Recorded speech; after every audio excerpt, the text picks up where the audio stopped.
So I'm happy to be here with all of you today. Although the topic we are discussing is not particularly a happy topic today.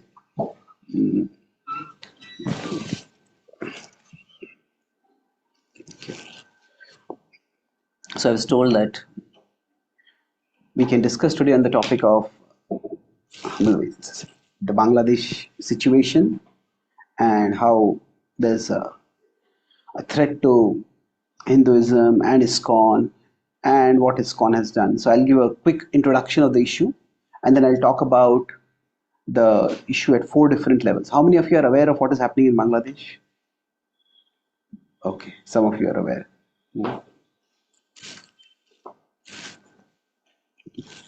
So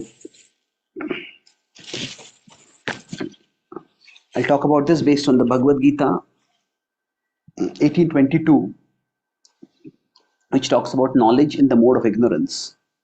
I'll quickly explain the verse and we'll recite it once before we move ahead. So, Yattu Krutsnavad Ekasmin. Krutsnavad is everything. Ekasmin is one thing. When we take one thing and make it into everything. Yattu Krutsnavad Ekasmin. Karye. Karye is when we have such a vision, then the action that we do. Karye Saktam Ahaitukam. Saktam means we become attached, infatuated with just one thing. And ahaitukam means, in this context, it is not unmotivated devotional service. Here, ahaitukam means that without considering cause and effect properly. One does not see, okay, one thinks only this is the cause and this is what is the solution.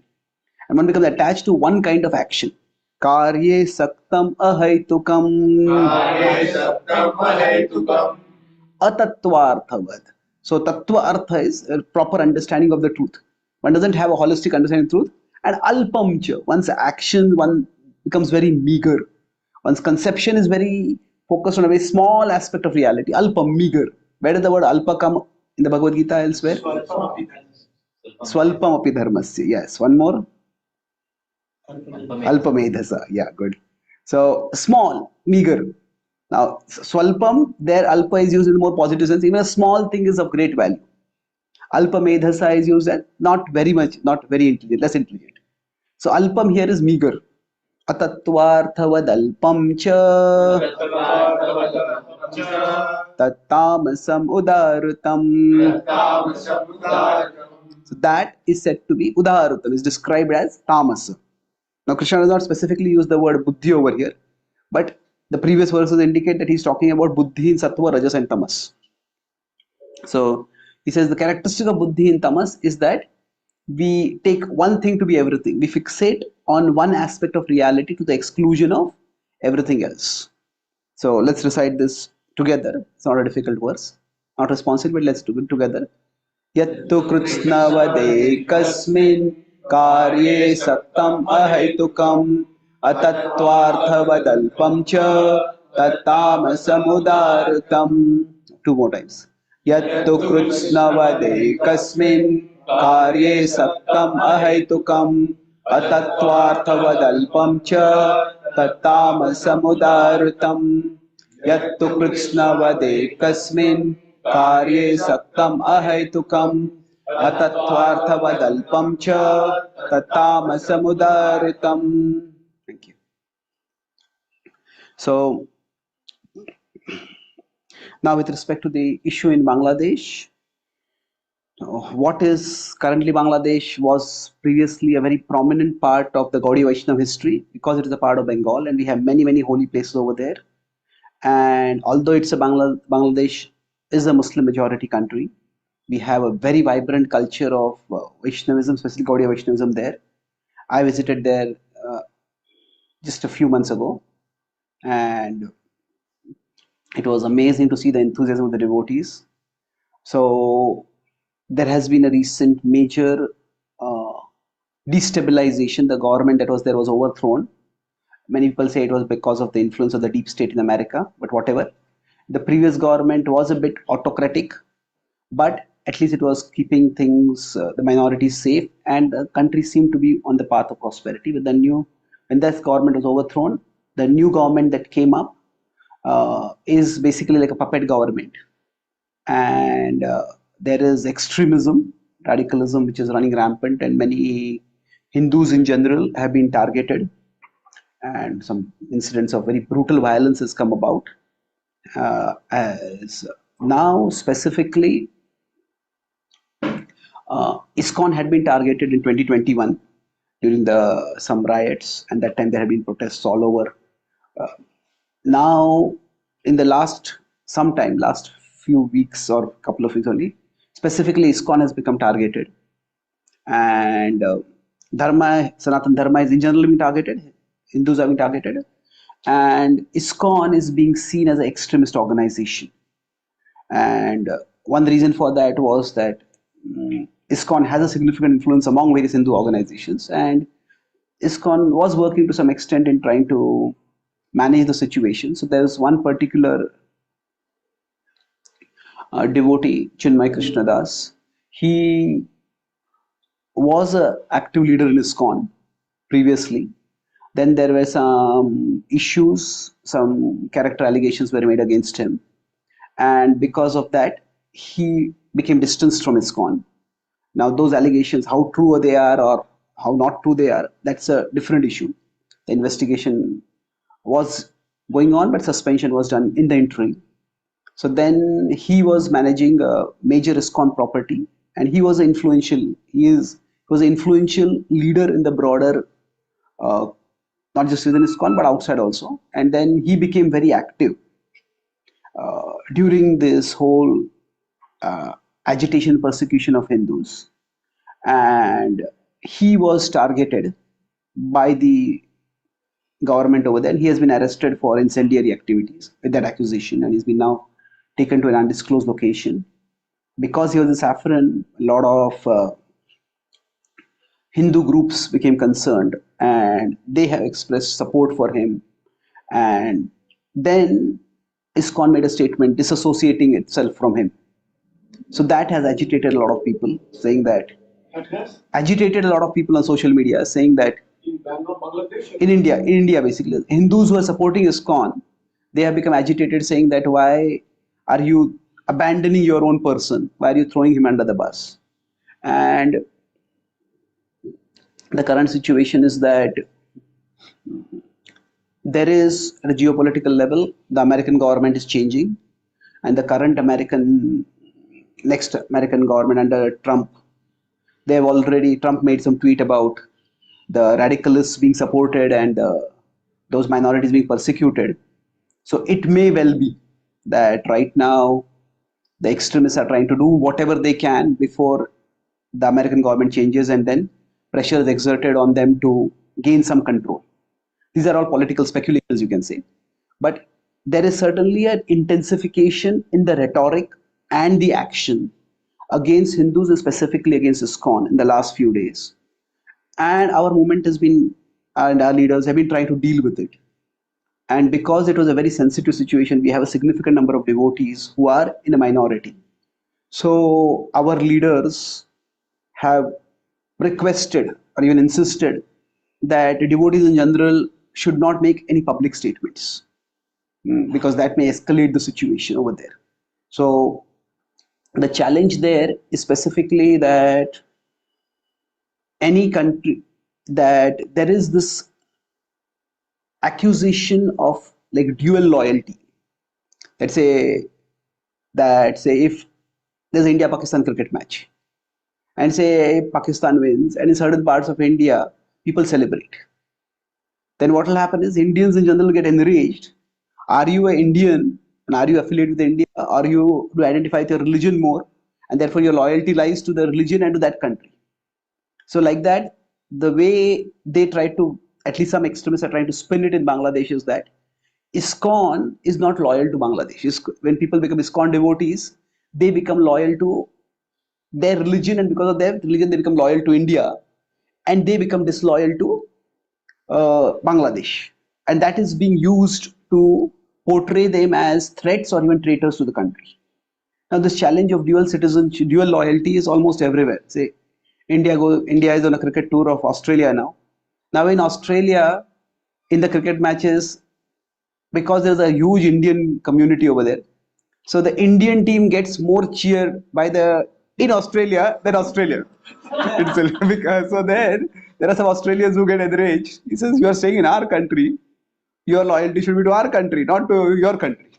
So now, of course, there is no political extremism over there. So it's just more annoyance than threat over there. But this threat of their loyalty is there, and that's why there was some concern about. Now that's could be one reason that I'm not. We can't really be sure what exactly is happening. But overall, there has been a request that nobody should comment in the public media because that may escalate the situation. But now the situation is already escalated, and we may not be commenting, but others are commenting and others are asking questions, and we need to have some answers ready. So yesterday, Raj Krishna suggested to me that this is a topic that is there on the mind of everyone, anyone who has some connection with social media, or anyone who has some connection with who has some connection on social media. So they are being asked these questions. So we'll try to discuss it at today at 4 different levels. Okay, let's see if it stays. So I'll talk about it at firstly, we'll talk about it at a philosophical level. Then I'll talk about it I talk about it at a geopolitical level. Then we'll talk about it at an institutional level. That what is the institution doing, and then finally we'll talk at an individual level. What can we do ourselves? So at a philosophical level, there are broadly three. Okay. Is there something I can do? I think we have to talk at a technological level first. Okay. Maybe we could just try a unwired connection if this doesn't work. Let's see if I keep it like this. No, we tried that one. Is it the same one or is it a different one?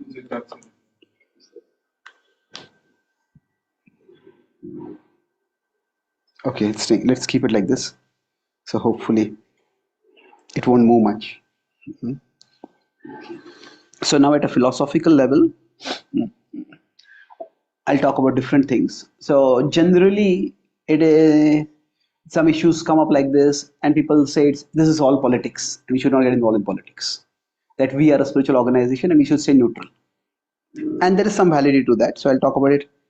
Now, the word politics has two different meanings. One is more of a functional, neutral meaning, and the other is more of an ethical meaning. See, politics literally refers to the art or the system of governance.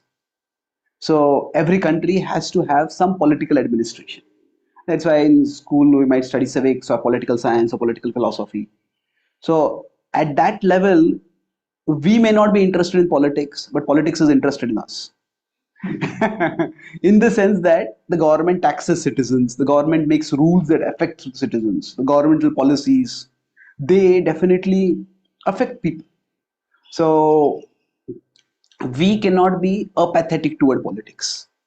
Like the history of the world shows that whenever there is power change, those who are supporting the previous power often get persecuted. Those who support the incoming power get promoted. So at a political level, things do change and they affect us. And if we consider Krishna himself descends to bring about a political change. When he says dharma samsthapanarthaya sambhavami yuge yuge. So what is that dharma? He's saying that basically those kings, those heads of state who are adharmic, vinashaya cha dushkritam, that he removes them and he brings in power pritranaya sadhanam, protects those. So Krishna is not politically uninvolved. Now, in this sense, dharma, when Krishna is used, the word Krishna, the dharma is being used, is in a particular sense. Dharma is used here to refer to social order. When Krishna comes, I come to establish dharma. He's talking about social order. So there has to be order in society at a basic level by which people can survive, people can grow in their lives. And if that is not there, it is a situation of great chaos. So now the second sense of politics is ethical, where don't do politics. That means there is manipulation, there is groupism, there is backbiting, there is scheming, and all the things we use the dirty politics. So all that is done to attain or retain power. So that can be quite dark and deadly at times. So in that ethical sense, we don't want to get involved in politics. So in one sense, the functional sense of politics refers to the word dharma. And what is sometimes done in the name of politics, that will be adharma. So now not everything that is done in the pursuit of dharma has to be adharma. But I hope these two senses are clear. So when we say we don't want to be political, this we certainly don't want to be manipulative and backbiting, getting into the whole dirty domain of politics. At the same time, politics affects us. So just saying this issue is political and I don't want to comment on it may not work, especially when that issue starts affecting us at a very direct level. Some issues may not affect us. Say, who rule which country, which party wins the elections in America may not affect us much. Now, which party wins the elections in India may affect us much more. Which party wins the local elections and how their attitude is towards the temple that we are trying to build, that may affect us much, much more. So in that sense, politics, we can't be apathetic towards it. So now the word dharma also has another meaning, which is individual duty. So actually dharma has almost 8 or 9 meanings in the Bhagavad Gita itself as Krishna is using it. So this is 4.8, dharma samsthapanarthaya sambhavami yuge yuge. But pruchhami tvam dharma sammudha chetaha. Arjuna is saying, Krishna, I want to know what is dharma. So there he is not asking what is the right social or what is the right kind of social government to establish. He's not asking about, say, monarchy or democracy or anything like that. He's asking about what is the right thing for me to do. He starts with the dilemma, or should I fight or should I not fight? But he goes deeper. What is the right thing to do? How do I determine it? So that is dharma at an individual level, and that's what we will discuss at the last part of the session. But at this point, it's important to understand the difference between dharma and shraddha. Shraddha sometimes, dharma is more like social order. Shraddha is more of faith. Now we may use the word bhakti also for shraddha, but in the Bhagavatam, it's talk about shraddha in the three modes. Normally, now sometimes it is translated as bhakti in the three modes, sometimes it's translated as dharma in the three modes. But broadly, we have faith in the three modes in the Bhagavad Gita also, shraddha traya vibhaga yoga. So in one sense, if you see how Krishna is presenting it, so Krishna has a broad mission. 4.7 to 8 is dharma. And then 4.9 and 10 is about shraddha or bhakti.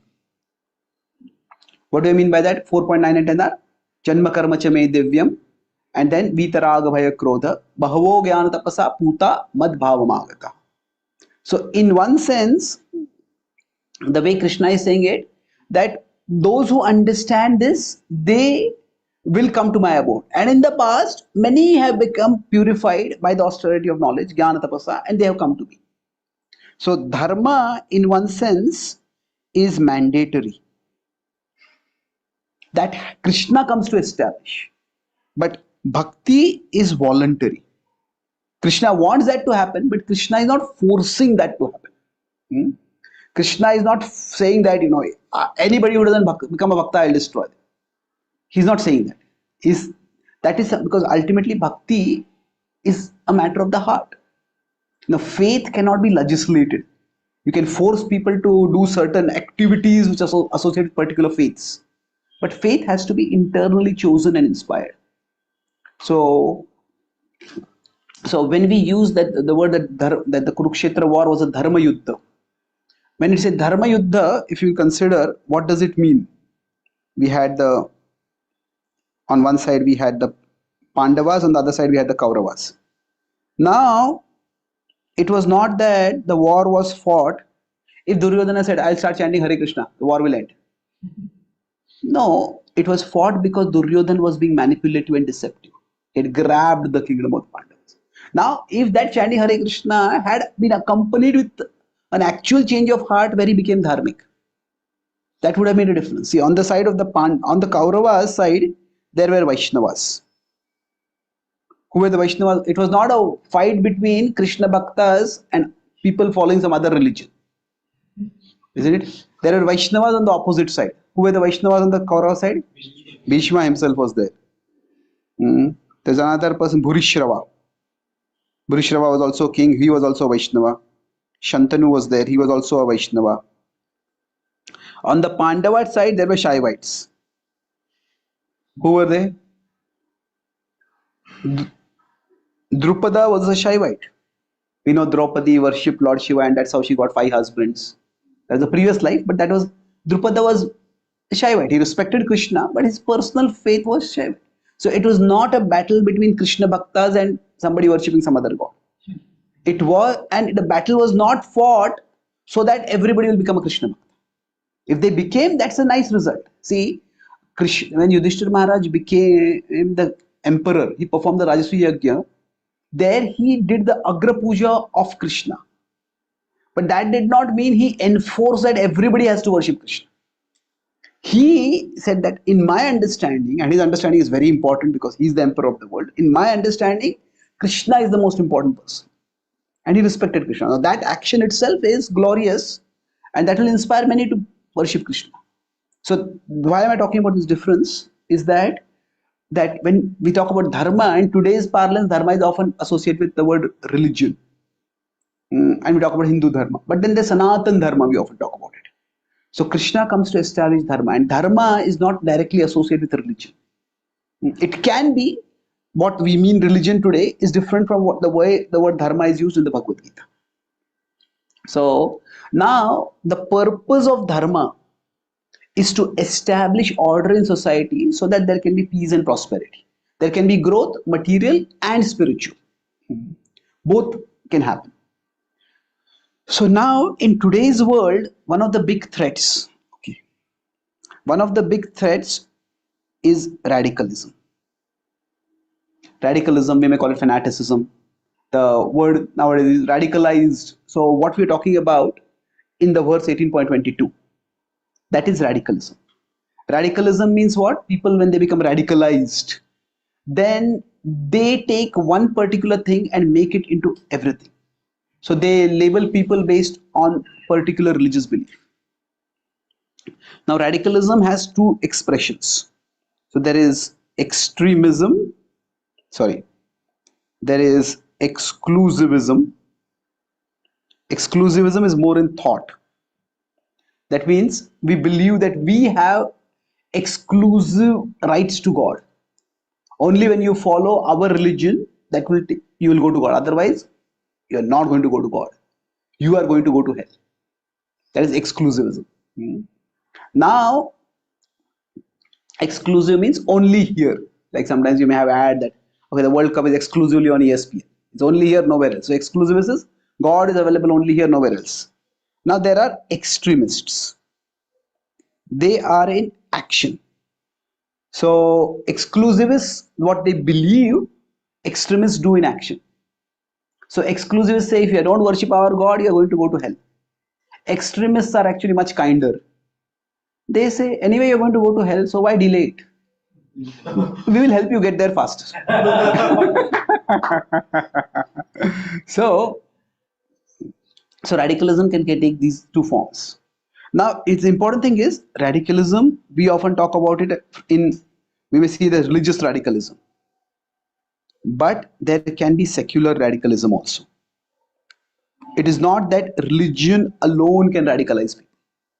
So, for example, when Marxism was in power in China and Soviet Russia, that was a very radical ideology. Anybody who did not agree with that ideology was persecuted, was eliminated. So, according to studies, 100 million people were killed in Soviet Russia and China without any war. Without any major war, the government only, anybody who was suspect, they would be killed. So radicalism is dangerous. Radicalism is, it can be associated with a particular religion. It need not be associated with a particular religion, any religion at all. So radicalism is the enemy of humanity. So many times when such extremist incidents happen, there is a certain school of thought which says, okay, we don't want to speak bad about any particular religion. That's why we won't comment on anything. Now, that's why we have to differentiate that all Shraddha is not the same. The Bhagavatam says when there's Shraddha, when faith is in ignorance, what happens is it has certain characteristics. First of all, it is separatist. It is not cooperative, it is separatist. Then it becomes intolerant. Separatist means, we alone are special and we are separate from everyone else. Rather than seeing the shared humanity of everyone, we focus only on the speciality of our own group, Pruthak Bhava.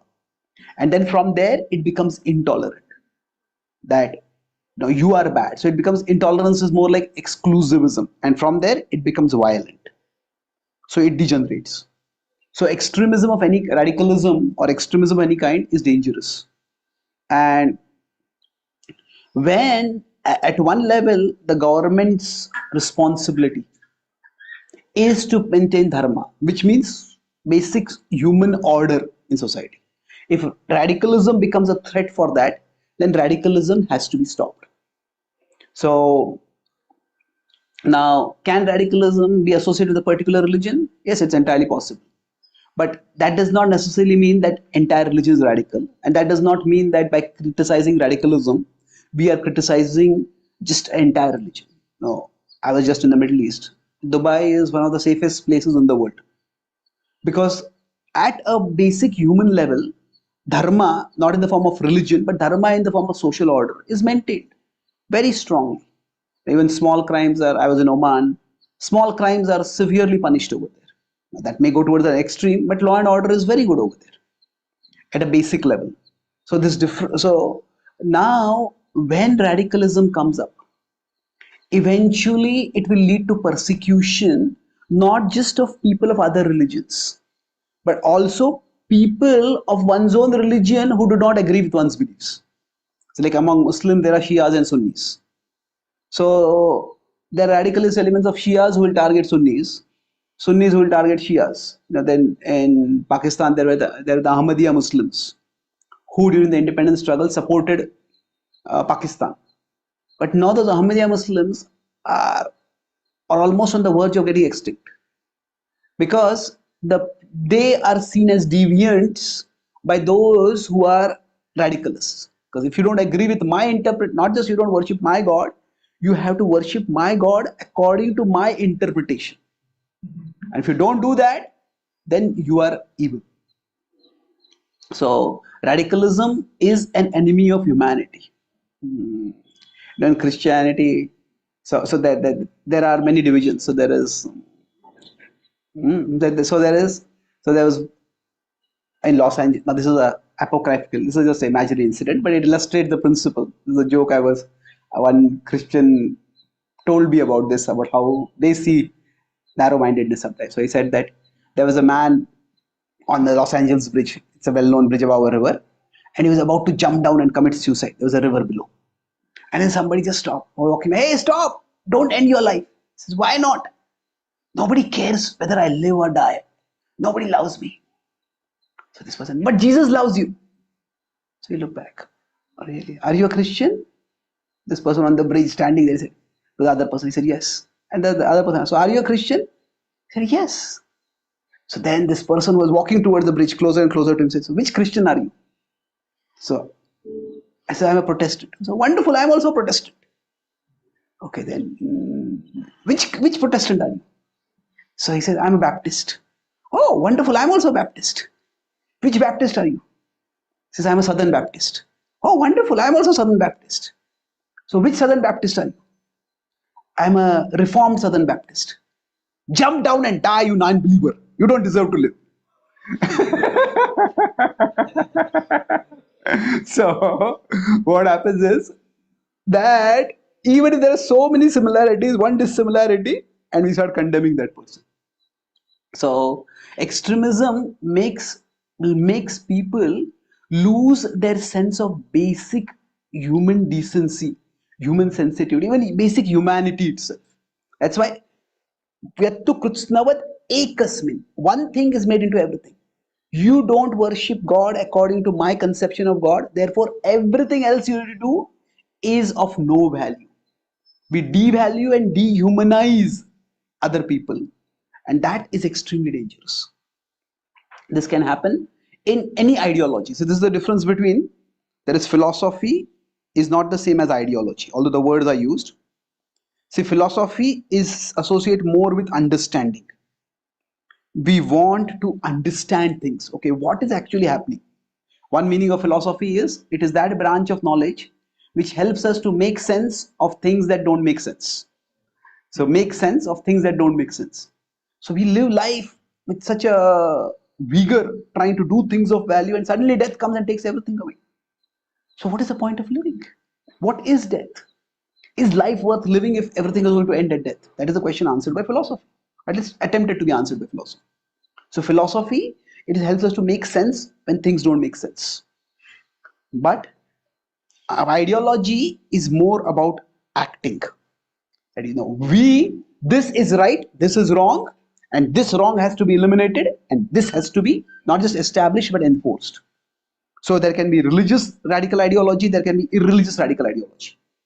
So ideology, especially ideological indoctrination, is condemned. So some strong action is required against religious extremism.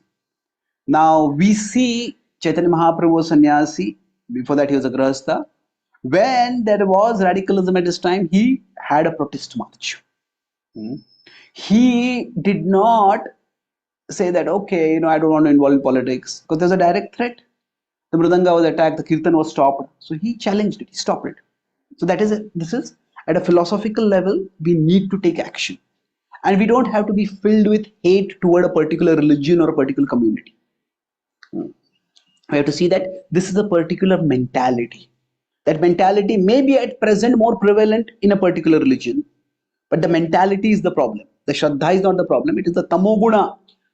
It is more when there is this Shraddha and Tamas, when they come together, then that can make things very dangerous. So now let's move toward geopolitics. So this is the philosophical perspective. With that foundation, let's move to the geopolitical perspective. Now what happened in Bangladesh was that when India became independent, it also became partitioned.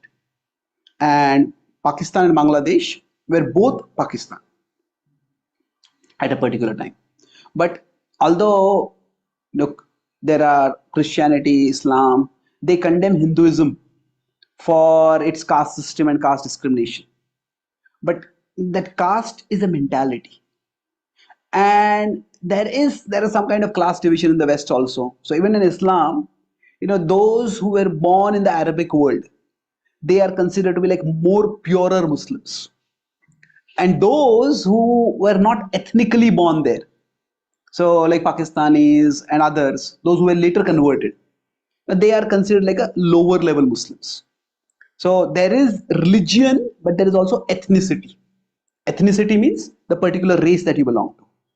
So within the religion, there is hierarchy based on ethnicity. So that's not exactly caste system, but it's something similar. So what happened was because Bangladesh was a part of Bengal, and Bengal, while it was ruled by Muslims, it was also very devoutly religious in terms of, we can talk about Sanatan Dharma religiosity. So often Pakistani Muslims, they look down upon Bangladeshi Muslims, because in Bangladesh, at least at that time, the kind of hatred towards India that was there with Pakistan, which was like the defining identity of Pakistan, that was not there. So over a period of time, Bangladesh decided that we want to be independent. Now, I'm not going to go into the specifics of the history, but because it was under Pakistan, the Pakistani army did a lot of persecution, and they targeted anyone who was opposing them, but especially they targeted the Hindu minorities at that time. It is one of the biggest genocides that is not talked about, what happened. and thousands, even millions of refugees started streaming into India at that time. And that time the Indian government took action. Indian government supported uh, Bangladesh and fought again, gave them weapons and military support to fight against Pakistan, and Bangladesh became independent. So basically, what happened was they were persecuted based on their ethnicity. That you are not really real Muslims because you have this Bangla culture or whatever. But now what has happened is that extremism over the years, for whatever reasons, has become very strong. Radicalism has become very strong in Bangladesh. And there are, even I went to Bangladesh, you look at the faces of the Muslims or the Hindus, the faces look very similar. Ethnically, they are the same people. Then sometimes they have beard and some other, not everybody has a particular kind of beard or whatever, but they are very similar. But now, as radicalism has become more and more in Bangladesh, so what has happened is Hindus now are being targeted by overlooking the ethnicity and seeing only their religion. No, originally they were targeted because of religion and based on their ethnicity. But now its whole thing has turned around, but it's the same thing, that narrow mentality. That you do not follow our religion, that although ethnically they're the same. You can go further and ethnically can say all Muslims in Pakistan and Bangladesh were originally Hindus because they were all converted. Hmm? It is, but if we forget that history also, ethnically they're still the same. So somehow they are being targeted very strongly. And generally, every country requires, when countries face problems, then they try to find out what is the cause of the problem. And then, there's some people who come up, all our problems are because of this group of people. So, like in the West, Jews were often made the scapegoats. Hitler made Jews the scapegoat. Germany failed in the First World War because of Jews. And Germans, we couldn't succeed. We are the original Aryans, we couldn't succeed because the Jews are the problem. So Jews should be eliminated. So instead of actual problem solving, it is very easy to scapegoat someone. So in many ways, Hindus in Bangladesh are being scapegoated for the country's problems. So the violence against them, it is definitely because of radicalism, but there is politics and nationalism, all that has come into that toxic mix over there, because of which the targeting is happening. So while this is happening, now Bangladesh, there's also power struggle between China and America going on. And America often does military coups in various countries, or overtly or covertly, to try to have a government which will be more favorable to America, more controllable by America. So there are lots of things which keep happening. And at a geopolitical level, the government, so now at this stage, many Hindus and supporters of Sanatan Dharma are quite upset with the Indian government also. That Indian government doesn't seem to be taking any major action. It's either silent or not doing much overtly to protect the rights of Hindus, although the current government is expected to be much more sympathetic towards Hindus. So what happens is politics becomes a very complex business. And what all factors need to be considered when for doing which action, it's only those who are in that position, they know about it. So generally, when somebody behaves in a way, so what I'm going to talk at a geopolitical level also will apply at the institutional level. So I will talk about this a little bit more in detail before we move forward. See, generally, when somebody does something which doesn't make sense to us, if somebody is having incomprehensible action, you should be doing this. Why are you not doing this? Say this person is a wrongdoer. Why are you not punishing him? Or this person is right. Why are you not supporting him? So sometimes actions of those who are in power, they may not make sense. Like I have a friend in the military, and he was telling me when India did the surgical strikes, India kept it a big secret. And for quite some time before the surgical strikes were done, both in the army and in the country, there's a lot of unrest. Why is the government not doing anything? Now, what had happened in the army? The previous government was quite passive. Even after the attack, bomb blast in Bombay, the Indian government did nothing. So the army had to some extent resigned itself to the fact that okay, this government does nothing. But when the new government had come, they had expected the government to be much more assertive in actions. So there's a lot of unrest. And why is nothing being done? But eventually the surgical strikes were done. And they were done. The element of surprise was what made them effective.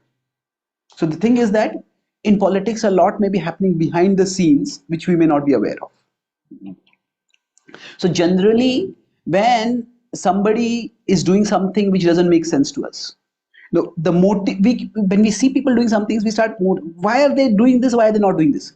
We try to look beyond people's actions to their motives, to their motivations. Now, the we may say that this person is ignorant. They're not even aware of this. They don't. They just too caught in other things. Because of ignorance, they're not doing anything. Now, slightly more negative is incompetence. Hmm? They're just not good at it. Hmm? They're not competent enough. They don't have the skill. They don't have the expertise. And in politics, this could be a real problem. If somebody is incompetent, historically, when India was attacked by so many Muslim invaders, and almost on most occasions, when the invaders would come, their armies would always be smaller than the armies of the defending country. Eventually, when Aurangzeb got power, Aurangzeb's army was much bigger than Shivaji's army. But initially, the Muslim armies would be much smaller. So what would happen? How they kept winning and winning? They lost many times, but they won far more. So to some extent, there was incompetence. The Indian kings would fight on elephants. Now elephants are regal and majestic, but elephants can't move very fast. And somebody's on the elephant is an easy target for everyone to attack, isn't it? So so the Muslim invaders would come in chariots or would just come on horses, and they would just target the king. Once the king is killed, everybody would fall. The army would just lose. Now, then this is simplistic, not a simplistic, but this is one reason for it. But what I'm saying is, in the real world, incompetence has serious consequences. So somebody may not be ill-motivated, but they're incompetent, and it can have consequences. Now, beyond that, there can be malevolence. Malevolence means malice, that they want to hurt, they want to harm. So now it is when we don't like someone, it is very easy to ascribe the most negative motive to them. That they are bad people, that's why they're doing these things. But to the extent we know someone, we like someone, we will want to ascribe the most charitable motive to their actions. So now among these, there could be their ignorance, but if you want to be most charitable, we could talk about our ignorance. That we don't know what all is going on. We don't know what all factors need to be considered to do certain things. So there is much that is happening behind the scenes, and especially when issues of national security and bigger issues are concerned. So what can be done or what is being done, we may not know. So sometimes it is best to give the benefit of the doubt that things will change with time, and we'll see over time what happens. So it is not that we can be very reactionary. Nobody is saying that India should attack Bangladesh or anything like that. That is an extreme action which will lead to far more escalation. So political pressure can be exerted in different ways, and we'll talk about this principle of political pressure later. So at a geopolitical level, a lot of complexities are there. And to some extent, things are changing. In India, there was a geopolitical change. The Sanatan Dharma is being much more supported now. So things can change at a geopolitical level. Now, at an institutional level, what is being done now? So basically, I think there are three factors to consider over here. Our movement is relatively new and small. We are just 50, 60 years. And because we have relatively high standards for our practice, we don't have a large number of members. So we are new and small, and throughout most of our history, we were politically uninvolved. So in one sense, we are in uncharted territory right now. Uncharted territory means we have no precedent to look back at. So during Prabhupada's times, there were not such major incidents. Yes, when Mayapur there was attack, Prabhupada said devotees should also keep guns to protect themselves if we are being attacked. Prabhupada did say that we have to defend ourselves. Now Prabhupada talked about Kshatriya culture, but Prabhupada did not talk about, like, he did not have to deal with issues at a governmental level of conspiracy or a governmental level of targeting. Yes, there were issues when The communists were very active, and Prabhupada was doing a Pandal program in Kolkata, and they threatened. So Prabhupada talked with them at a one-to-one level, pacified them, and his program went on thereafter. So there are issues of Prabhupada dealing with issues, but dealing with somewhat similar issues, but not at this scale. So where in an entire country, the entire devotee community is being threatened. Now, when Prabhupada had some devotees going to Bangladesh, Pakistan for preaching, and when there was threat, Prabhupada just asked all those devotees to come back. He appreciated their courage in going there for preaching, but he also said, no, there's no need with so much threat to do that. So the devotees who were in the middle in Soviet Russia, they were very discreet in their preaching. So the point is here we have a well-developed community and it is under threat. So what exactly can be done at such a time? So we are in uncharted territory at this particular point. So now in the past, ISKCON has been relatively inactive, as I said, politically. Things are changing with time. In Bangladesh, in Bengal, we are a significant electoral influence. In Britain, we are a significant influence. In Britain, their system is that there are two main parties. So they have in the Sunday feast, both politicians, both parties politicians, one politician comes on one Sunday feast, the other politician comes on next Sunday feast, and they speak for 5-10 minutes. And the politicians there are also quite refined. I was there once at a Sunday feast, so they speak about how they appreciate the religious diversity of Britain and how Hindus are contributing to it, and what policies they have enacted or they will enact to support Hindus. They are canvassing for votes. So it's done in a very decent way. And both parties are given a brief platform and they don't get into political rhetoric of criticizing the other party or anything like that.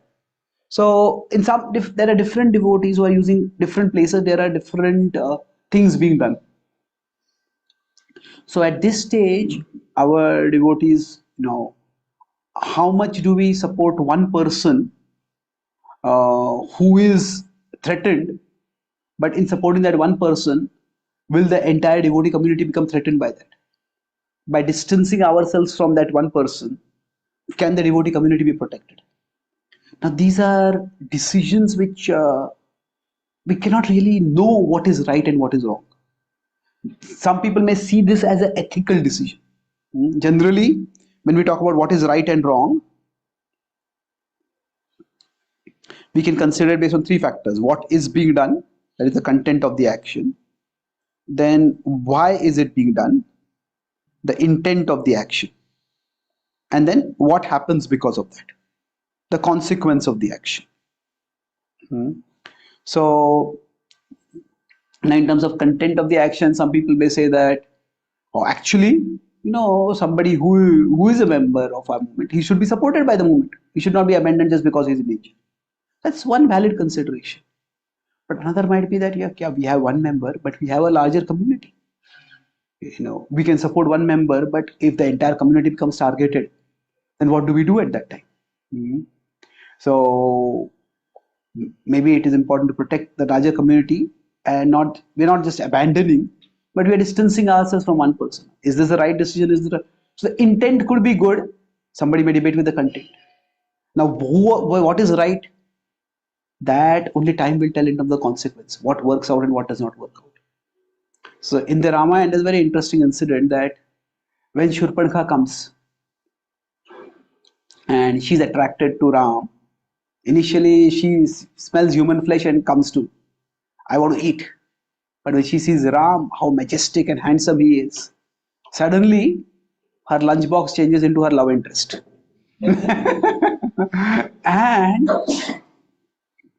and she propositions Ram. Now Ram senses that this could be a demoness or this could be dangerous, but for a woman to propose herself, generally it is a man who proposes and a woman who accepts or does not accept. So a woman proposing, she is putting herself in a vulnerable situation. So Ram wants to let her down gently. So in a very like a jesting way, joking way, he says, actually I'm already married. If you become my second wife, you'll have me subordinate to her. Lakshman is alone, you can go to her. And she immediately goes. Now that shows it's not love, it is lust. Isn't it? With love, it's at least you're interested in the person. But it was just complete lust. And she goes, Lakshman, and Lakshman also understands Ram's mood. And he says, actually, if you follow me, if you marry me, I am here serving Ram and Lakshman. So you will have to serve both. You will have to serve three of us. No, I don't think this is suitable for you. So now he says, maybe you should just go to Ram only. And now for her, one rejection is bad enough, two rejections on the same day. It just becomes too much. And she, instead of getting, now they are trying to gently let her down. But what happens is she becomes angry. She starts thinking, because of why am I not being accepted? And she just sees it's because of this Sita. And she starts trying to attack Sita, to strangle her. And that time Ram stops her just by the severe, stern sound of his voice. She's frozen. And then she said, Lakshman, it has become clear that we should not jest with those who are cruel or wicked. And then he says, don't kill her, but disable her. Don't kill her because she's a woman, but disable her. Stop her. So then Lakshman cuts off her pointed nose and her outcropping ears. He stops her. Now, so it's interesting. Ram says we should not jest with such people. Now, when he says it's become clear we should not jest with, but he himself had jested. So, what is he saying? Is he wrong in jesting? It's not a matter of right and wrong in the situation. It's how different people will react in different situations, we don't know. No. Even although God is omniscient, God is not controlling everyone's free will. So the point is, in real life, we may do one thing, it may work, sometimes it may not work. So we can be assured that those who are doing action are best intentioned, and we are learning from experience what can be done in such situations. So let's see. Hopefully things will change and devotees will be protected. So now last is the individual level. So I'll conclude this. At an individual level, broadly, we have our position and we have our disposition. So roughly, we can equate this with our disposition is our guna, our position is our karma. By our karma, we acquire a particular role, a particular position. Guna karma vibhaga Krishna says. Disposition refers to the particular orientation that we have. So all the 5 Pandavas were by position Kshatriyas, but they had different dispositions. Yudhishthir was more like a Brahminical Kshatriya. He was try to be peaceful, be tolerant, try to resolve everything by peaceful means. Now Bhima was more like a Kshatriya. He was Kshatriya squared. He's like, he would be itching for a fight. And now both of them are Kshatriyas, so they have the same position more or less, but their disposition is different. Arjuna often acted as a balancer between Yudhishthir and Bhima.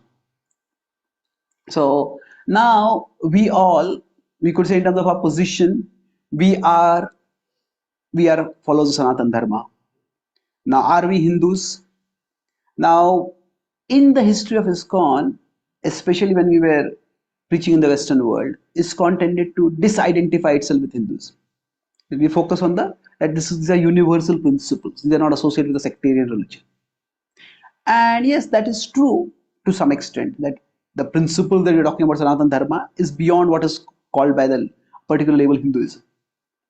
At the same time, there is Vyavaharik, there is Paramarthik, and there is Vyavaharik. Paramarthik is transcendental or spiritual. Vyavaharik is practical or functional. So, at a transcendental level, yes, we are Krishna Bhaktas, we are not Hindus.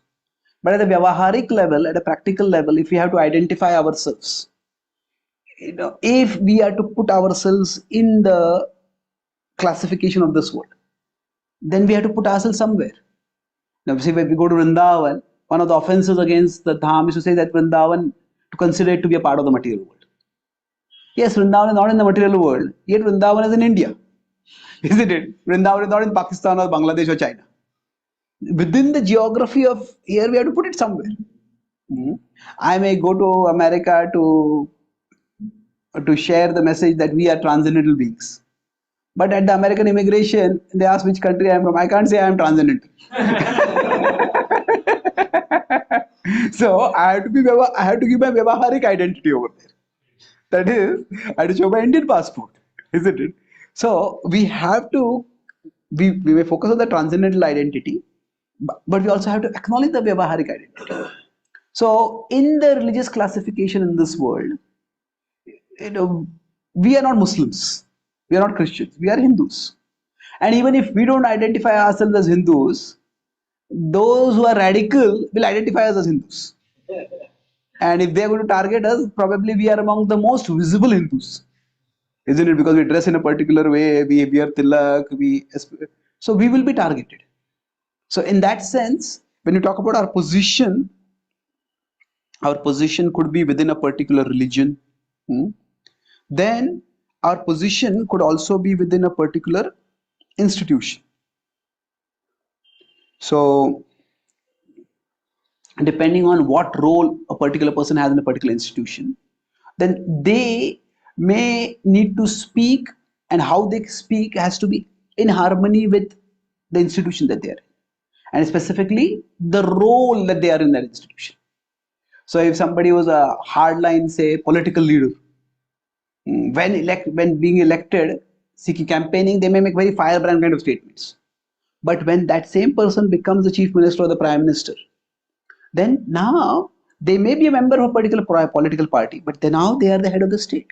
So they have to speak in a way that is according to the dignity and propriety of the position that they have.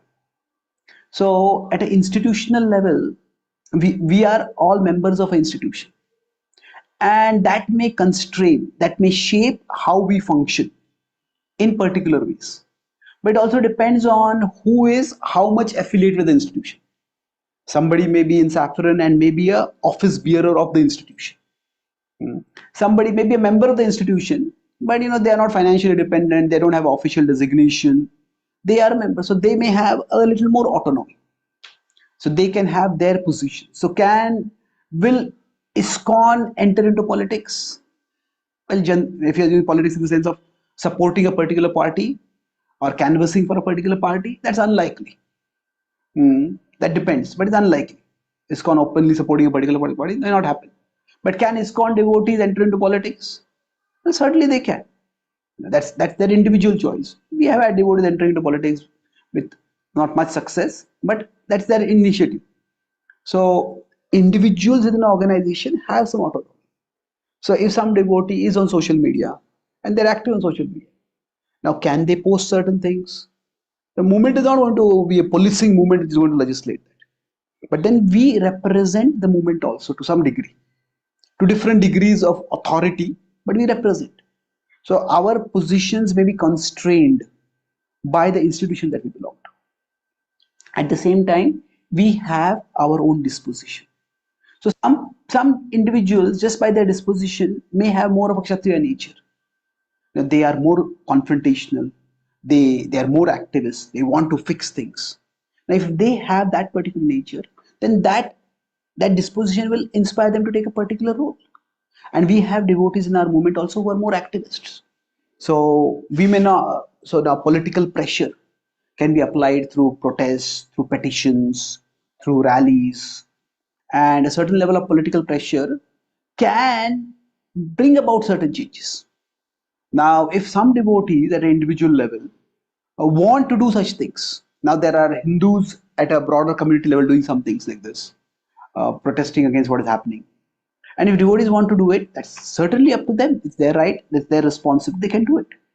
Now, if, say, the disposition of a particular individual is to be very activist, and the institution is not that activist, so that does not mean that that person has to give up the institution or the institution has to give up that person. If somebody feels very concerned about a particular issue, they can take particular positions. Now they can make sure that they say, I am a ISKCON member, but I'm not representing ISKCON's position over here. I am here as an individual. So when I was sometimes some social campaign happens, not social justice, what has become political. A social campaign happens, some environmental campaign happens. When I'm traveling in a plane or a train or I'm at an airport, some people ask me, can you support this petition? So then I may support it if I feel the cause is worthwhile. But I support it in my legal name, not my spiritual name. I'm supporting this as an individual, not as a person of leadership, any kind of leadership position in this call. So as individuals, if we want to do certain things, we can do those things.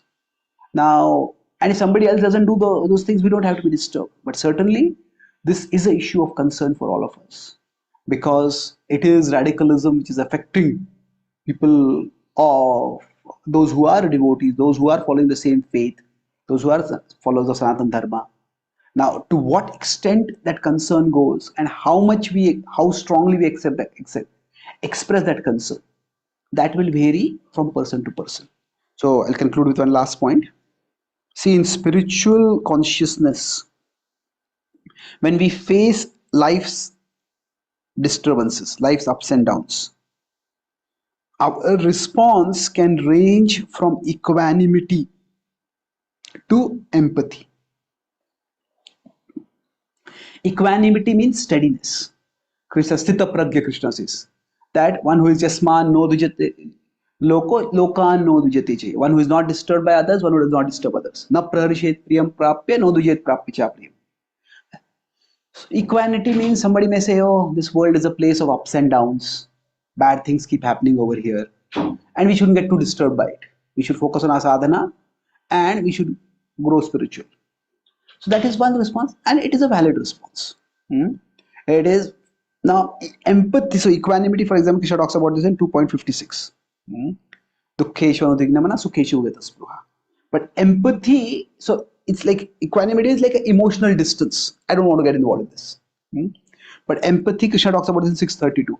Atma upamyena sarvatra samam pashyati Arjuna. That one sees the true equality of all living beings in their happiness and their distress. That means that one sees that actually these are also people like me, and they are suffering. I would also have been suffering in the situation.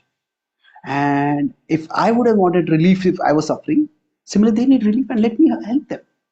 So we don't have to label those devotees who choose a response of empathy as just being having mundane emotions or not being spiritual enough or getting involved in bodily resignations. We don't have to label them negatively. Are all those things possible? They're possible, but they don't have to be necessarily be like that. It could be that somebody at a spiritual level is expressing empathy. On the other hand, if we have a more of activist nature, then we should not label those who exhibit equanimity. You are just being impractical.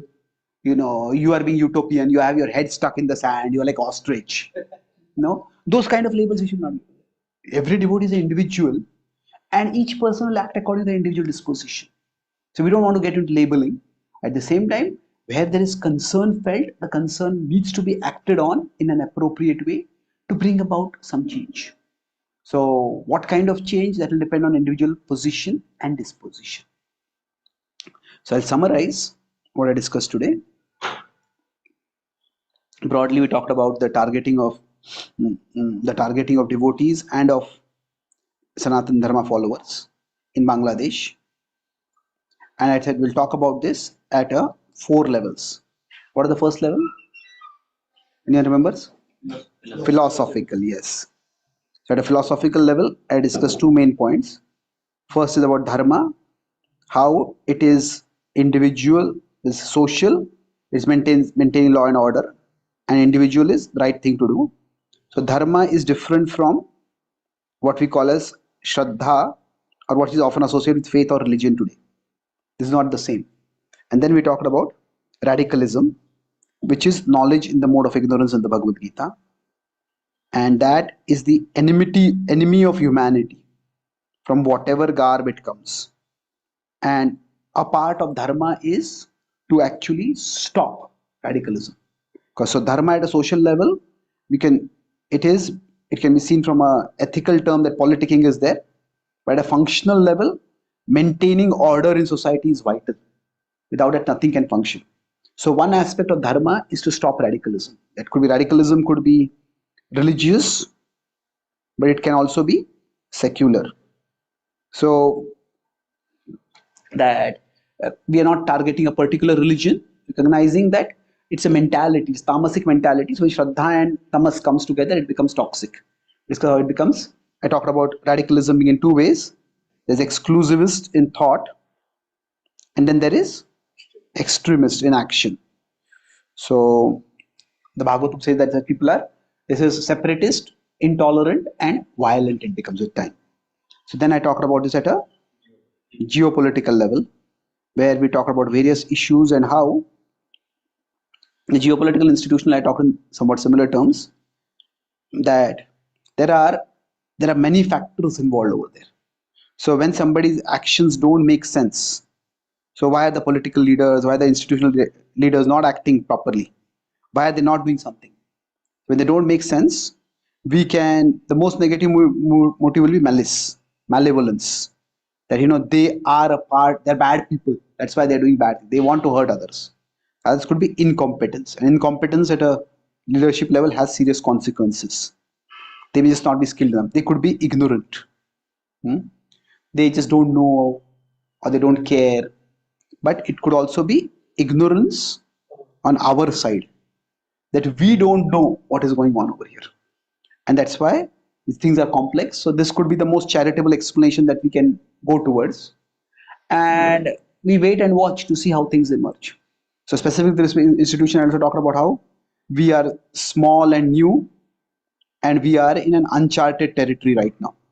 We have not had to deal with this kind of an entire community of devotees being threatened, and it didn't happen in Prabhupada's time. So what exactly would be the right thing to do? That is something which only time will tell. So some people may focus on, we talked about how intent, content, and consequence. So some people may consider content and how can you not support somebody who is a member. Some people may focus on the content, so on the intent, that no, we want to protect the larger community, and that means distancing ourselves from a particular individual. That's what is required. So we wait and watch to see how things work out. And lastly, I talked about the individual level. At individual level, we have a particular position that is comes from our karma. So in this case, our affiliating with a particular institution, and then we have our disposition. So in terms of position, we may not identify ourselves as Hindus, but we will be identified as Hindus. So we can't distance ourselves from Hindu concerns because we'll be targeted. And then in the movement, depending on how closely we are affiliated with the movement, our particular statement need to be moderated accordingly. But if somebody has a disposition to engage, so with respect to disposition, I talked that the range could be from somebody may have equanimity, these things keep happening, there's no need to get disturbed about these things, and empathy, that they are going through difficult things and we need to support them because they're also our fellow beings. So the range can be, rather than labeling somebody who is having a different response, understand that spirituality can embrace a large number of responses. And overall, if we feel inspired, then we can exert political pressure through anything ranging from rallies and protests to comments and posts on social media. And how much can these have an effect? We don't know. No, we can do our part, and sometimes our part may be small, sometimes our part may be large, sometimes our part may presently be small and may become large in the future. But if we keep doing our part, then eventually Krishna will do his part and will reveal to us how things ultimately evolve, where everybody is drawn closer to Krishna finally. Thank you very much. Hare Krishna. So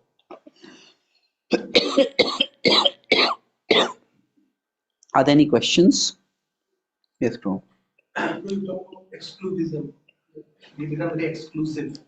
Sometimes outside ISKCON is seen as a exclusive thing that sometimes we promote very heavily. Krishna is the only supreme personality of Godhead. Our acharyas have told that karma and jnana, they are like pots of poison. Bhakti is the only thing. If you surrender to Krishna, then only even the impersonal liberation is possible. Even the impersonal liberation without bhakti doesn't exist.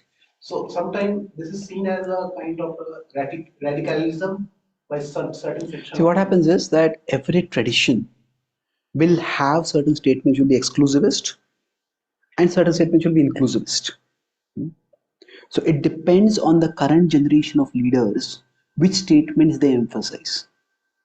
See, if you see Chaitanya Mahaprabhu, there were some Rama Bhaktas who met Mahaprabhu. There's a South India tour. There was one Ram Bhakta who was chanting Ram's names and started met Mahaprabhu and started chanting Krishna's names. There's another Ram Bhakta for whom Mahaprabhu got back the Matsya Puran, where Sita's abduction was Maya Sita was being abducted, and he continued to be a Ram Bhakta. Mahaprabhu appreciated his Ram Bhakta. Murari Gupta was a servant, and he did tell Rama he has to give up Ram Bhakti. He appreciated how faithful you are to your Lord. When Mahaprabhu would go to Shiva temples, in Bhubaneswar, he danced there. And he did not tell that, oh, Shiva is simply a. He didn't speak negatively about Shiva and force those people to. He just worshipped over there. So within our tradition, there are inclusivist aspects also.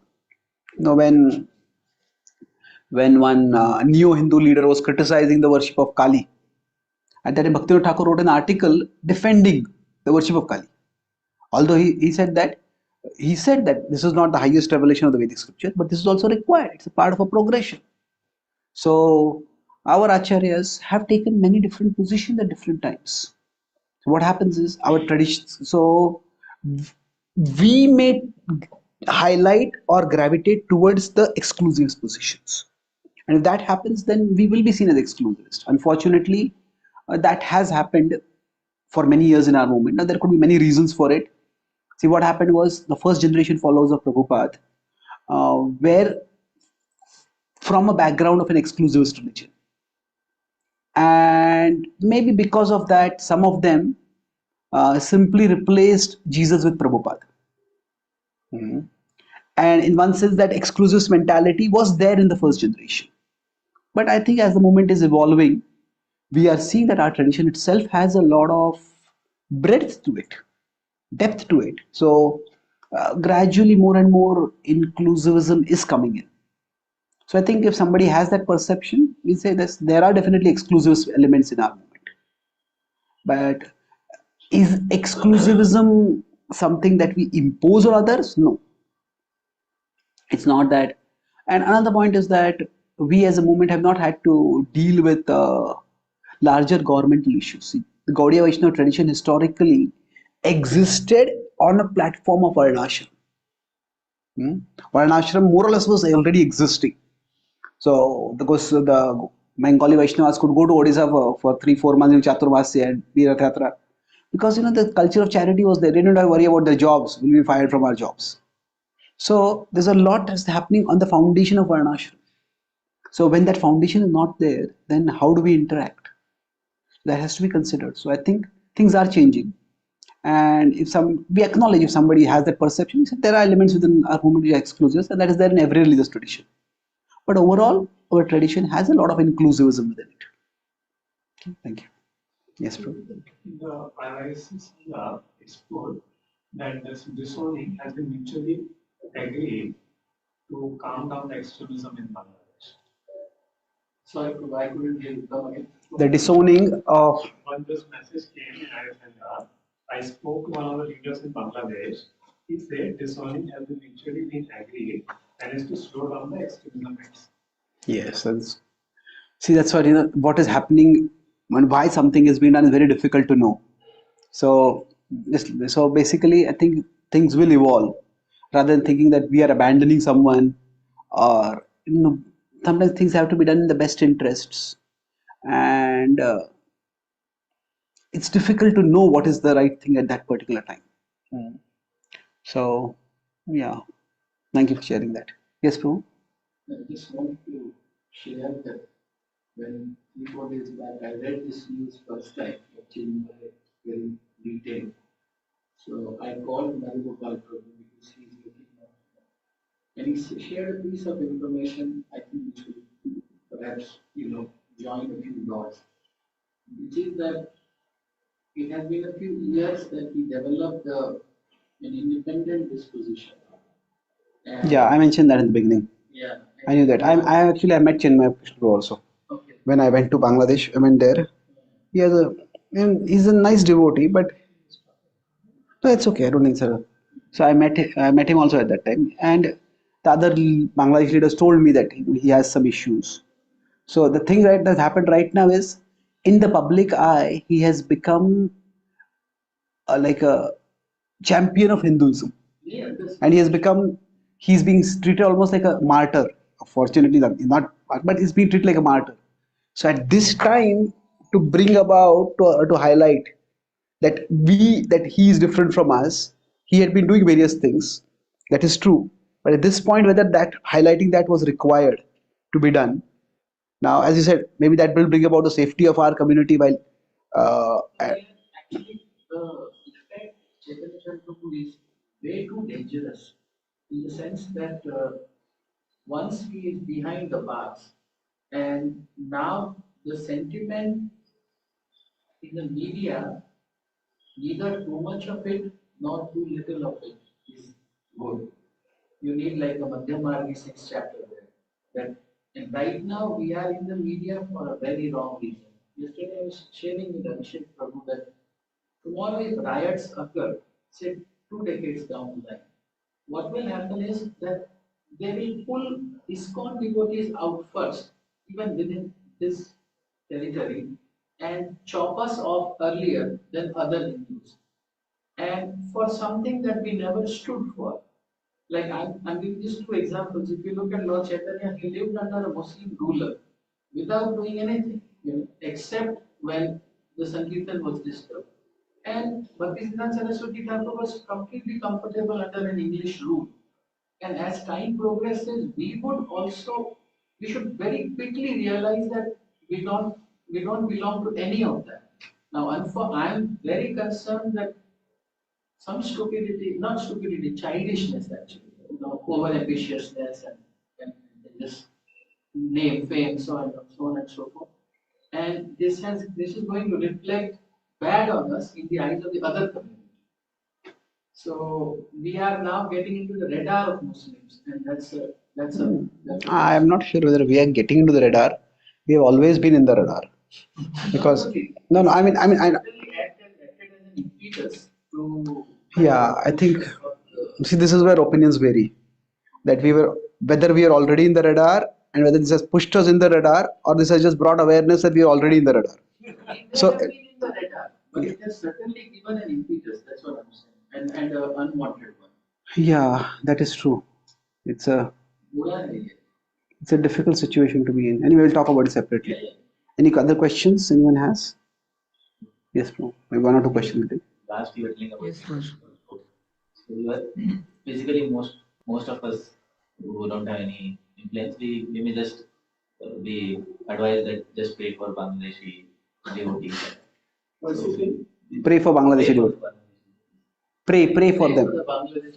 So we may chant some for them and all. So, but individually, I feel like I don't have so much compassion. That. So when we chant for them or something, so how that is going to affect them? Like Krishna is waiting for my chanting so that to help. That is not the case.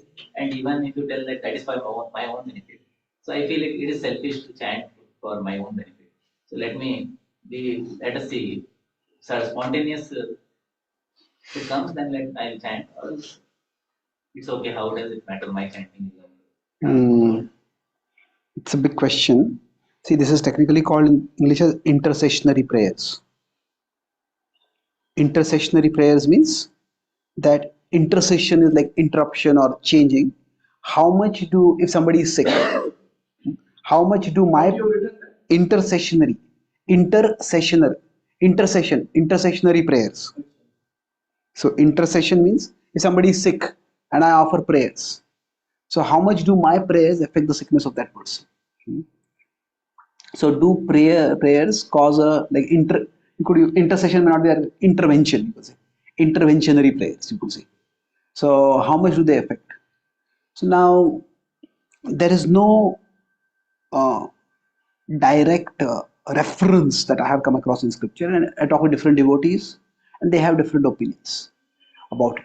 See, generally, our tradition very much acknowledges the power of blessings. That if we are doing something and we take the blessings of others, now how do blessings affect? Well, there are subtle powers in the universe. We know how curses affect.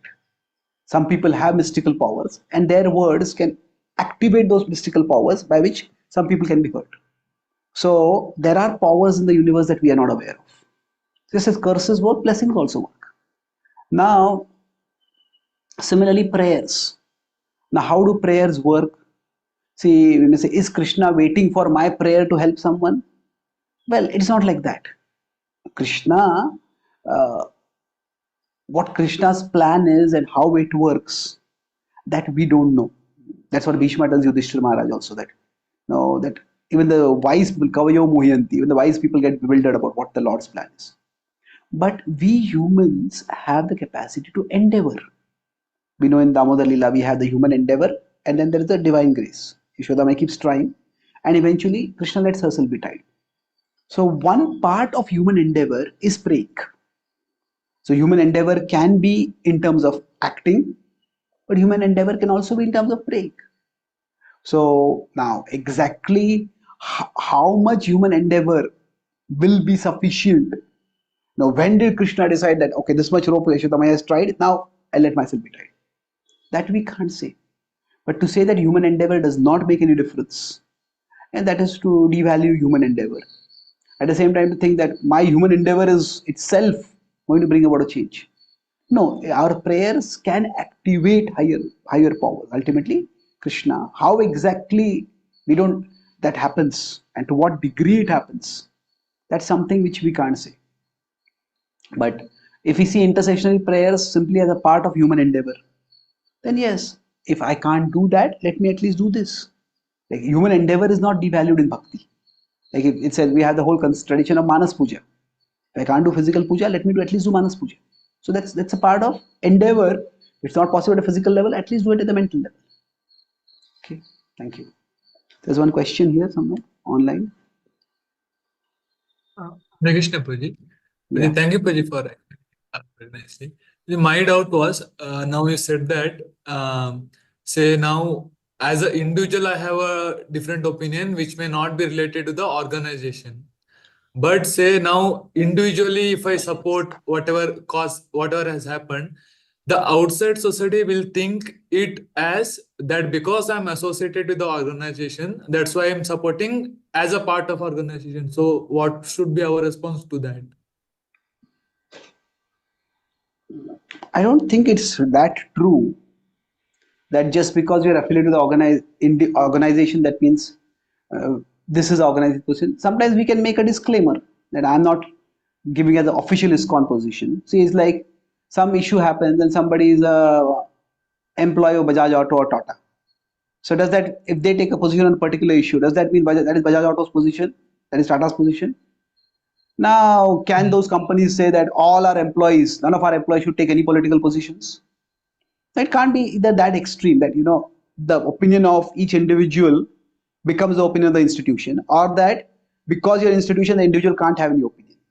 Now, some companies may have certain policies that, especially somebody in a very big position and somebody is the CEO of a particular company. Like in America, if the CEO of a particular company, say Twitter or SpaceX, he supports a particular politician, then that becomes a significant statement. This is the person, the owner or the CEO or whatever. But I think if people are seeing it that way, we need to say that we are a broad institution. There are many members, and this is my individual understanding based on Shastra. It doesn't have to be the institution's position. Now, especially if somebody is making a very provocative statement, which is likely to endanger the institution or endanger others in the institution, then such a statement we should not make if we are a part of the institution, because we don't want Okay. to endanger others because of that. And sometimes the institution may have to distance themselves from a particular position of a particular individual because of the position they have taken. Does it answer the question? Okay. Understood. Thank you. Thank you. So, Hare Krishna Guruji. yeah. I have a doubt. Like I heard of one of your lectures that the way as ISKCON we operate, like we are very close society, and like many times issues happen in other societies or other organizations, but like we don't interfere, like we don't put our viewpoint on it. But many times we are in trouble like this, and like we have been then at the time we have been questioned, like at that time we don't spoke about some issues in the society. Then how you expect now us to support when you are in trouble, how to address this issue? Okay. So, see, it's with respect to Hinduism, there has been some criticism of ISKCON in the West that we have been quite opportunistic in our relationship with Hinduism. Like when we are in trouble, we say we are Hindus and expect the support of Hindus. And when we are preaching in relatively untroubled times, we say we are not Hindus. We are transcendent. We are universal. So yes, there have been some level of opportunism that has unfortunately been there, but I don't think that is a institutional wide trend everywhere. And our ISKCON communications has actually released an official statement about ISKCON and other faiths. So we said we are a monotheistic tradition within the broad family of traditions known as Hinduism. So now specifically with respect to particular causes, how much we support others and how much we expect support from others, I think that is something which also is evolving. No, so if say there's a broader initiative on cow protection, certainly we will support that. We have been pioneers in that. If there's an initiative of tribal care, we are working with other organizations, and we are also doing a lot ourselves. So I don't think we can make an absolute statement that this is the way the movement is. There have been certain trends, but then which have happened at certain places, but things are evolving. And I didn't say we should get involved. I just like to nuance that statement. I said that it is an issue that concerns us, and based on our disposition, it is a matter that should concern us. But the concern is one thing, getting involved is another thing. So that's why I said the range of responses can go from equanimity to empathy. So should devotees get actively involved in this? Yes, if it is an issue of concern, and if some devotees want to be involved, there's no stopping them. But I'm not saying that we should get involved. I'm not saying that that is the only way a devotee should be responding to such situations. It is a matter of concern, and we shouldn't be using philosophy to say that we shouldn't get involved in this. That would be one extreme, and I'm not using philosophy to say that we have to get involved in this. It is a matter of concern. Does it answer your question? Yes, Rohit. Thank you. Okay. You want any comments, bro? In Bhagavad Gita, in one place, Prabhupada says Krishna has confused Arjuna. Yes, Arjuna's illusion is because of Krishna's arrangement. Yeah. He says directly Krishna has confused Arjuna. He says like. Okay. And then he says, now I'm going to set the sequence right. So that Arjuna can get clarity on this. Like that. There was a funny statement that was propagated in the world. We can take over the world in 18 days. You heard that? Yeah. You heard that? I heard it, yes. I was told. You start a political party, in God we trust. And then you wanted to have a liaison with Pope and the English Archbishop. Prabhupada he's going this way radically, he was going that way also radically. I mean, he wanted to bring English Archbishop and Pope because we have common aim of theism. Yes. That was this. And then Vasudha Charan, we are not interested in the midnight Leela of Radha Krishna, we are interested in the Madhyana Leela of Radha Krishna. We are more into Madhyana Leela than Nishikant. We have all kinds of political, exclusive, extreme, both we have. Exclusive and extreme, both we have. Yes. We have Radharani and we have what is that? Chandravali. Yeah, Chandravali, yes. You can't even take a leaf from her God. Yes. In that leaf, they won't accept it. So we have all kinds of situations. True. Yes, thank you. I think so. There's a range. I think there's a range, and I think it will depend on individual inspiration, individual inclination, a lot of factors. So there's a range of positions. Now, if you see Prabhupada's approach also, now Prabhupada cancelled his international tour to meet Indira Gandhi, but then Prabhupada refused to meet Morarji Desai. Prabhupada said that he should come to meet us. Otherwise, if he doesn't respect, then what is the point of him? So now, is that an absolute principle? Prabhupada was trying different things. No. But in Bhagavatam makes a statement. You have to bring the revolution in the impious life of the people. Yes, exactly. That's a very broad. So that gives a big scope for this. Exactly. And what we should do. We are going to guide the one world, model society.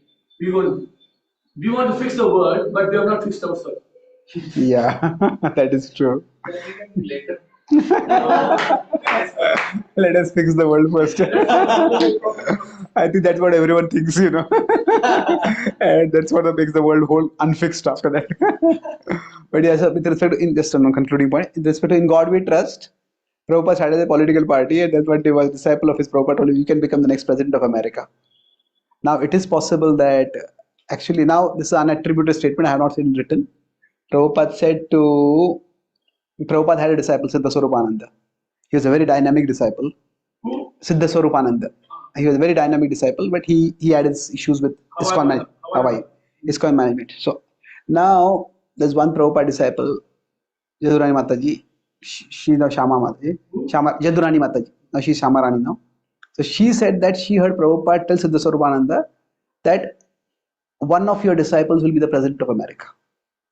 So now Tulsi Gabbard has become quite an influential politician in America.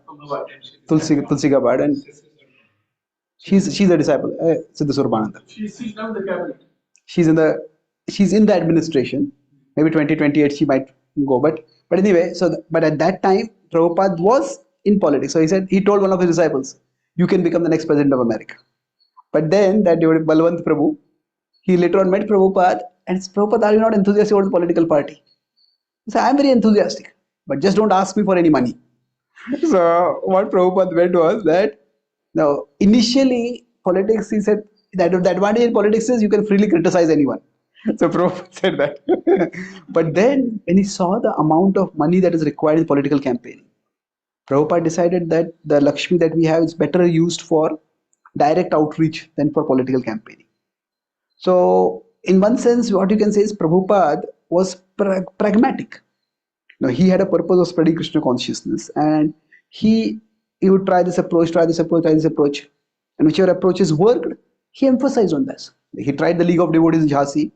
When the opposition was too much, Prabhupada said it's not worth it. Prabhupada left. Prabhupada wanted to build a temple in Juhu. The opposition was too much, but Prabhupada fought on over there. So, because Juhu was such a prime property, Mumbai was such an important city. So it's that in this world, when the purpose of spreading Krishna consciousness is fixed, but the path, how exactly we will be able to spread Krishna consciousness, for that we have to be flexible. You are called opportunist. Well, opportunistic has a slightly negative connotation, but in a way, I need to be flexible. What works and what does not work. And the Catholic Church is very good at this. The Catholic Church is very good at this, and nobody's very good. Everybody makes mess of things.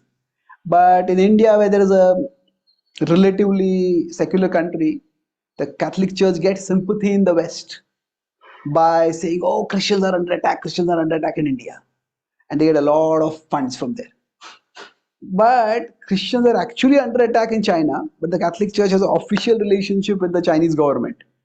And that's why by the relationship, all the heads of churches that are appointed in the Catholic Church in China are approved by the Chinese government. Without that, nobody can become a head of a church. Same thing in Tibet. In Tibet also. So, but the thing is that with that agreement, they are able to preach some level of Catholicism, and the Chinese government is persecuting Christians, but non-Catholic Christians. So they are able to do their own things. Now, how much is there? Are some people who criticize that if your heads of leader if your heads are approved by the government, then are they going to teach Christianity, or are they going to teach the Chinese government's message? Now, that's the question. So I think these are practicalities which are very difficult to negotiate. So to survive, they have to go through that. Yeah, they're doing that. See what happens afterwards. Yeah, exactly. So thank you very much. Let's pray that that's what we can do, and prayers are not valueless. So let's pray that not only Krishna bring peace and harmony to the afflicted devotees, but Krishna also give intelligence and resources to those who are actually in this ground reality, facing the situation, those who are leaders who are trying to address the situation, and to all of us based on whatever resources we have, so that the samsara davanal, this fire of material existence that has especially become inflamed in Bangladesh, it can soon be extinguished. Shri Krishna Bhagavan ki jai, Srila Prabhupada ki गौर भक्त वृंद की जय। ताई गौर प्रेमानंदे।